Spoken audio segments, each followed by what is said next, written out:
All right, Solar. It's a kind of a fun tune to jam around on by Miles Davis. Doesn't have much of an ending. Usually people end it just like kind of stop it right there. So that sucks.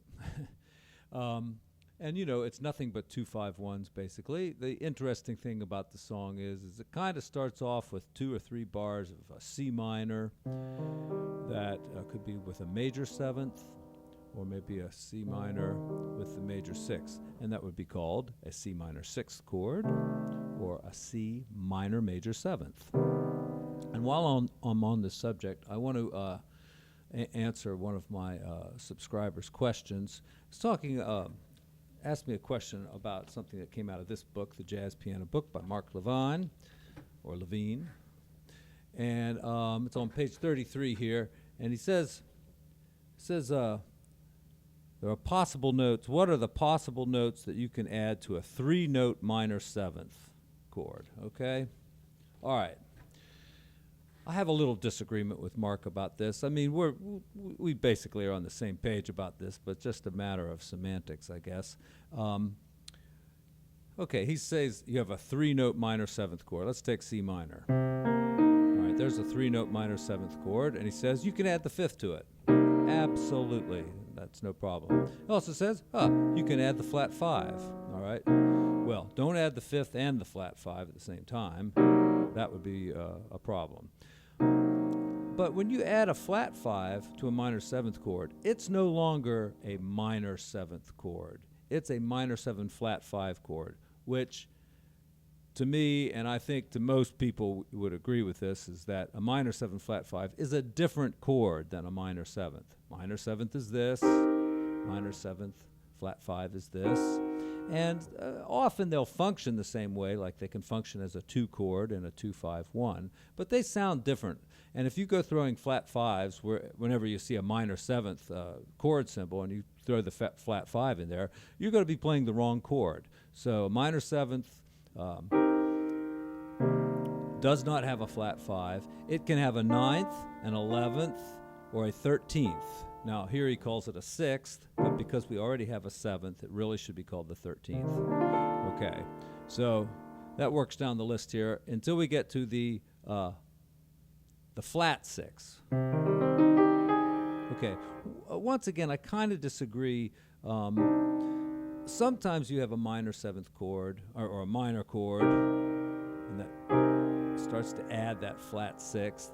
And, you know, it kind of changes the chord, and what I usually think of it as is it's really an A flat major 7th with a C in the bass. So it's more of a slash chord. The James Bond thing goes, you know.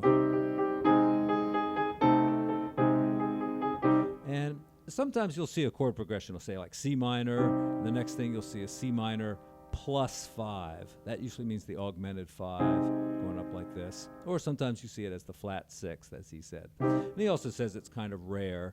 I don't think it's all that rare, but it's not really a part of the minor 7th chord. If you have a minor 7th, you can add the 9th, the 11th, and 13.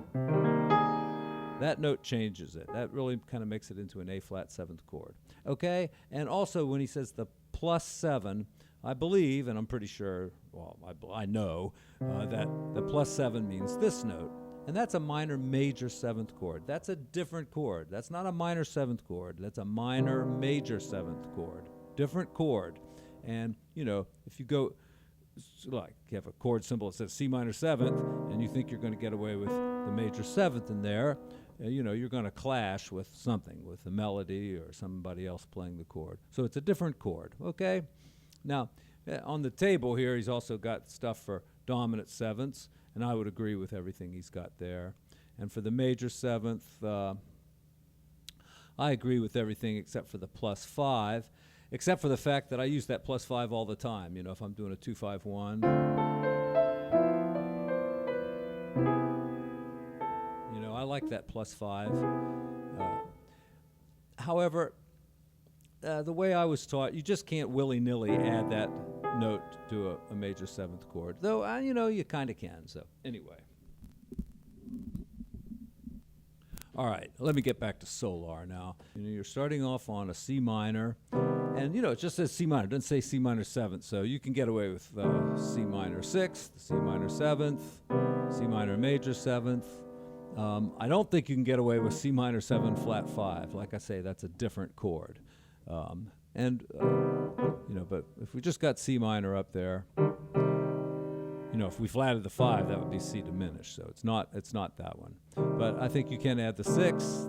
You can add the major 7th, you can add the flat 7. Hey, let's even try the A flat in there a little bit and see what happens. So first, here's the melody. I'll use a C minor 6 chord. And you could use the rootless version of that, which adds a 9. And a lot of people will stay on the C minor in the 3rd bar, doing the 2-5-1. Or the 2-5 in the 4th bar, okay?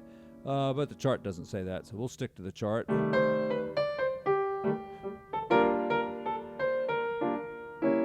Okay, and here I inverted the C 7th, and also instead of C, I had the flat 9 in there. Looks like a little diminished chord, but it's functioning as C 7th.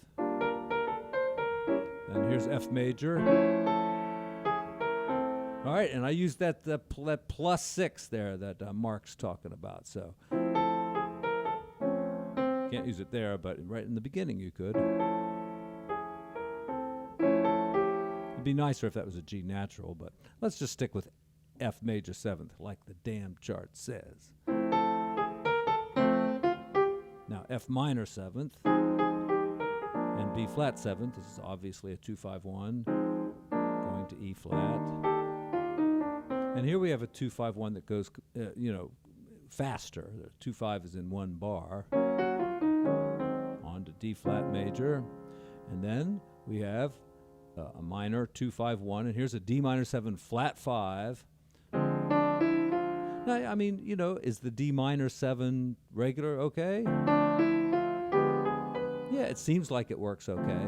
But D minor 7 flat 5 is a different chord from D minor 7. Okay, they're somewhat interchangeable, but you don't want to get carried away with using minor 7 flat 5s all over the place, unless it really fits the song well. So, all right. Oh, let's see, what can we run over here? Let's do every chord in root position.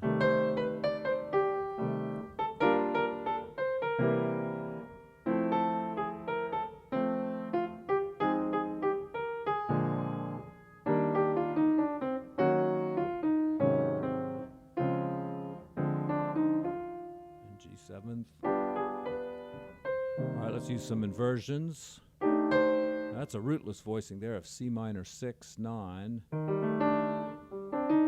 Let's not go there yet. Let's just do C minor. We'll add the 6th, okay? Inversion.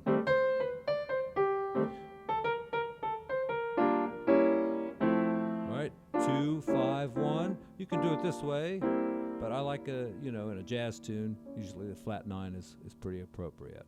And you're thinking, well, how come you can just throw that in, but you can't throw a minor 7 flat 5 in anytime you feel like it?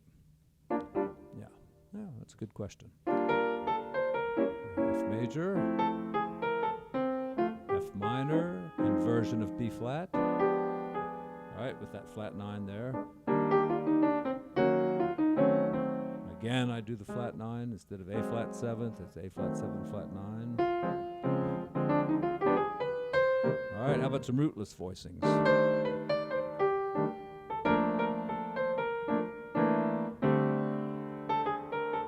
Yeah, that's F6, 9. There you got F.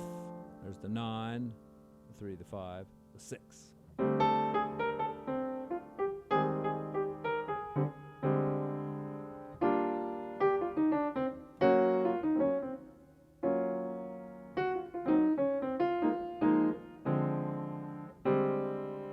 D minor 7 flat 5.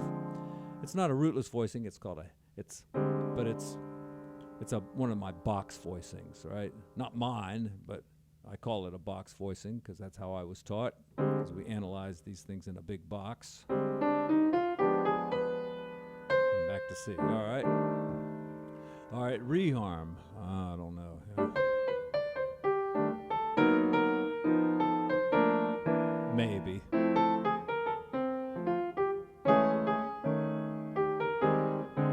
was just going up by a half step instead of going G minor to C. I went A flat minor to D flat and then G minor to C. Crammed it all in that one space there.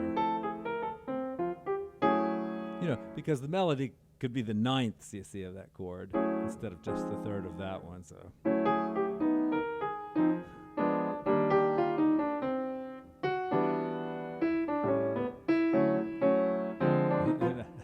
All right, not really working. So let's see.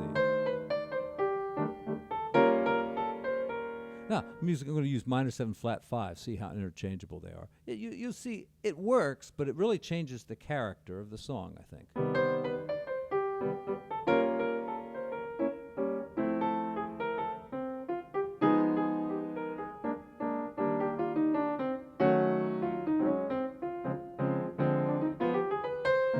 Right. And, you know, usually the minor 7 flat 5 is for the what you call a minor 2-5-1, where you're like at the end there, you're going D minor 7 to D minor 7 flat 5 to G7 back to C minor. So that's a minor 2-5-1. But all the rest of these are major 2-5-1s. So that's why the 2 chord, like F minor or E flat minor, that's why they don't have flat 5s on them. But, you know, like I say, it is somewhat interchangeable. But you have to be careful about it. All right, what about improv here? Well, the last little figure there, that's part of the harmonic minor scale. So that works pretty well with C minor 6th or C minor major 7th. We can go with that. Let's see, I was actually doing minor melodic ascending.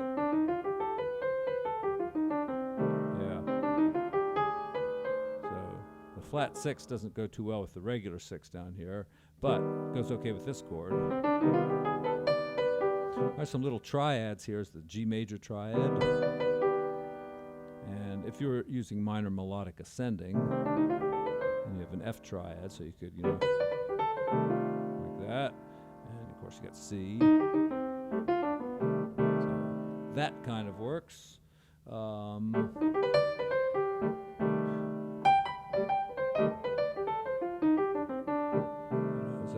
And you know, you've got two, possibly three measures on C minor. So you know, you can get away from C minor a little bit.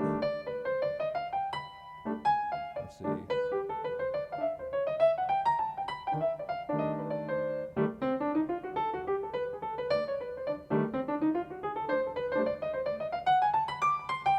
Even the diminished scale. Now here's, you know, I've talked a lot about the diminished scale. But almost always using it over a dominant 7th chord or a diminished chord, but over C minor, for instance. If you're on a 1 chord, you can think, well, if I go back and forth between the 1 and the 5, that's kind of a reharm of the first couple of measures there. So you could use the diminished scale that fits with the 5 chord, right over the C, I think. Because it kind of suggests that little dominant motion in there a little bit. So kind of C minor. All right, and even this diminished scale, kind of, you know, you get some more outside melodic ideas there. And of course, you can always use some fourths, you know, and do a little side slipping like that. You know, that's C minor, but you kind of side slip a half step out of the scale. You know, I'm using C minor basically, ending up back in C minor. And then the 2-5-1s, hey, you know, use if it's a 2-5-1 going to E flat, like the one down here, just think E flat major scale, right, for the 2-5-1. Or on the 5 chord, you can use a lot of different things: blues scale, Lydian dominant, altered scale, diminished scale. Right. Then you've got a quick one here going to D flat. All right, see how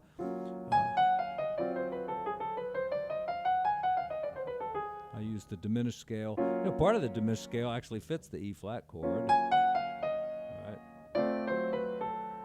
hit the A flat 7th. That's a nice rootless voicing there. And that's box 3 for those of you who have studied my box voicings. And then we've got a quick 2-5-1 back into C. Let's use some blues.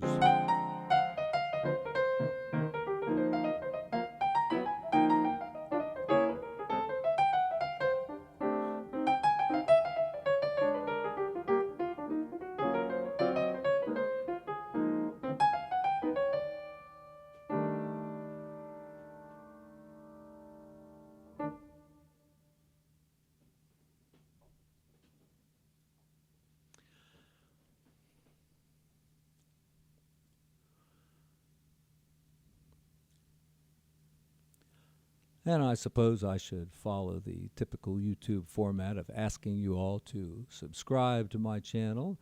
And I always like when you hit the like button, and I especially like it when you leave me a comment or a question. And since I'm pretty small potatoes here on YouTube, I see every comment, I see every question, and I do my best to respond to them. So please subscribe. I've had a few requests to teach over Skype, but probably not going to do that anytime soon. I got like 40 students I teach every week face-to-face, and I don't really have time for any Skype stuff. If you want me to help you personally, what you could do is make a video of you playing something, playing a song or something that I've, maybe a song I've put a video up about and you've learned something from, and make a video of yourself playing. It doesn't have to be high quality or anything. Just let me be able to see your fingers and be able to hear the music. And, I can maybe tell you something you're doing wrong, or, what I think you should work on next, or, I can usually tell a lot about what you know or what you don't know just by seeing what you're playing. So post a video and send me a link to it in the comments. And you can make it an unlisted video if you like, so not everybody sees it. Now, how could you do that? Let me think now. Well, I don't know. You could just put an unlisted video up there and then send me an email. Okay, it's winstonpiano@gmail.com.